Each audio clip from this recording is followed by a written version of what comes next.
मी doctor Mane साहेबांनी मला या ठिकाणी बोलवण्याचं कारण थोडं जरा मी कोड्यातच बोलतो. मी अशा पैलवानाचा भाऊ आहे की पश्चिम महाराष्ट्रामध्ये भारतात किंवा महाराष्ट्रात असलेले सर्व पक्षांना पाडून जो माणूस आमदार झाला त्या माणसाचा मी भाऊ आहे. मला आनंद होतो की मला एक गर्व आहे की मी दादा बरोबर असताना ज्यावेळेस आम्हाला बऱ्याच ठिकाणी आधी काय आम्ही पक्षात होतो, पक्षाचं तिकीट नाही तर मी काय की ट्रान्सपरंट बोलण्यावरती जास्त भरोसा ठेवतो. कारण ब्रिगेडियर सुधीर सावंत सुद्धा तिथं नेता आहे.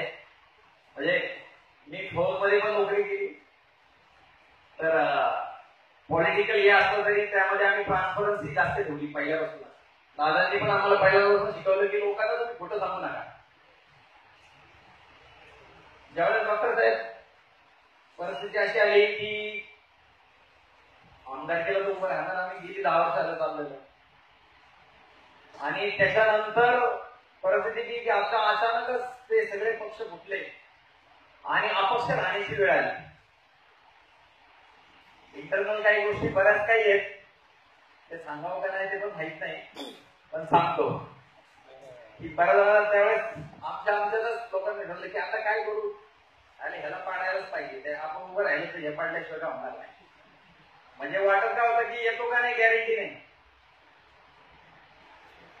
परंतु योग्य प्रकारचा आमच्या बरोबर दादाबरोबर काय तुम्ही ऑब्झर्व केला असेल, बरेच नागरिक पिंपरी चिंचवडचे नागरिक आहेत, दादांबरोबर तरुण वर्ग आहे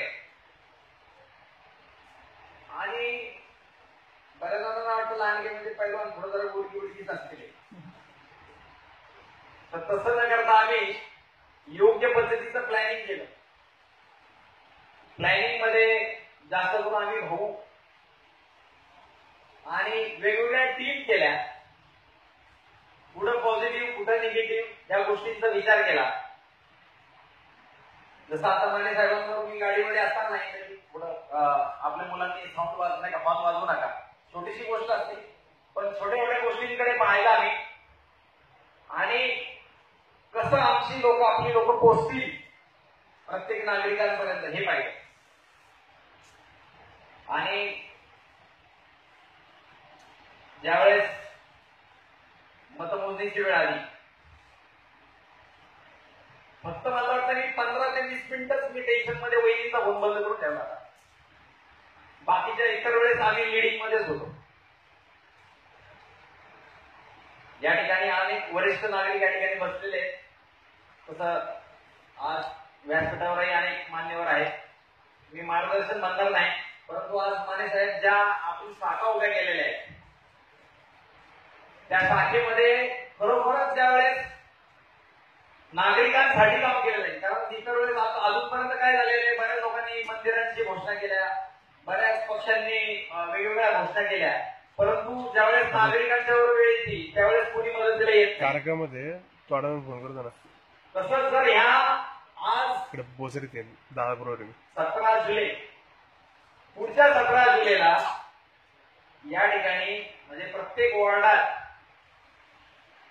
128 नगरसेवक आहेत ना, तर 100 नगरसेवक असले पाहिजेत. ते त्याच वेळेस असतील ज्यावेळेस आपले शाखेचे प्रत्येक अध्यक्ष असू दे किंवा काय नाव असेल ते, मी तो ब्रिगेडियर सावंत साहेब आहेत, सैनिकच म्हणा, पण ते नुसते नावाचे जाळपोळीचे सैनिक नको. योग्य पद्धतीने काम केलं तर नक्कीच डॉक्टर साहेब पिंपरी चिंचवडला आपण एक चांगला नेतृत्व देईल. भारतामध्ये बघितलं असेल की आतापर्यंत महाराष्ट्रामध्ये जर स्वातंत्र्य लढ्याचा विचार केला तर स्वातंत्र्यवीर सावरकर, शिवाजी महाराज, डॉक्टर बाबासाहेब, महाराष्ट्राने काय नाही दिलं, भारताला महाराष्ट्राने काय नाही दिलं. परंतु आज सावंत साहेब विचारतो, आज तुम्ही ब्रिगेडियर आहात, मी सीडीएस क्लिअर केली, मी एसएसडी काय क्लिअर करता आली नाही मला. मी आज जर पाहिलं तर रस्त्यावरती पिंपरी चिंचवडमध्ये मी बघतो या आठवड्यावर बरेचसे मर्डर झाले, कानात बाळ्या, लांब शेंड्या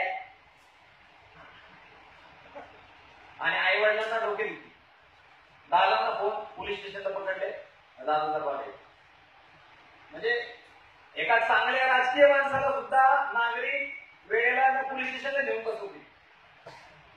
मी विनंती करतो या आपल्या नागरिकांना की आपल्या मुलांवरती थोडं जरा लक्ष ठेवलं पाहिजे आणि एक चांगल्या सानिध्यात जसा डॉक्टर साहेब आहेत, ब्रिगेडियर सावंत साहेब आहेत, मला बराच वेळा वाटतं यार मी ना कर्नल म्हणजे माझे इक्वेरिंग मित्र सगळे कर्नल झाले, मी कर्नल असतो पाहिजे होतो, पण माझं शिक्षण झालं दापोडी.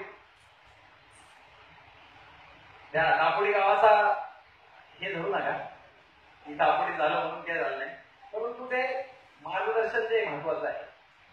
तर मी तरुण वर्गाला नक्कीच विनंती करतो, आज ब्रिगेडियर सावंत साहेब सुद्धा आहेत, महाराष्ट्रभर आपण सैनिकी पॅटर्नने BRSPचा प्रचार करावा, त्या पद्धतीने करावा. परिणामी सैनिक उभे राहतील, काही नाही झालं तर कमीत कमी देशाला एक चांगले नागरिक तरी मिळतील. कॉर्पोरेटर सुद्धा मी म्हणतो काय डिसिप्लिनच पाहिजे. मी भाषणांमध्ये जायचो त्यावेळेस सांगायचो की आपल्याला आमदार असं पाहिजे का माहिती झालेलं आहे जरा, कारण शिक्षण त्याचे विचार त्याच्याबरोबरच्या असणाऱ्या लोकांचा बरेच असंख्य परिणाम होत असतो आयुष्यावर. तर मी जास्त वेळ घेत नाहीये, आज ब्रिगेडियर साहेब आहेत किंवा बऱ्याच व्यासपीठावरती बऱ्याच लोकांना बोलायचं आहे, आपले विचार मांडायचे. मी या ठिकाणी थांबतो, आपण या ठिकाणी आम्हाला बोलवलं, धन्यवाद. 27 तारखेला मी आमदार दादांच्या वतीने मी नक्की देतो की आम्ही त्या ठिकाणी. धन्यवाद. जय हिंद, जय महाराष्ट्र.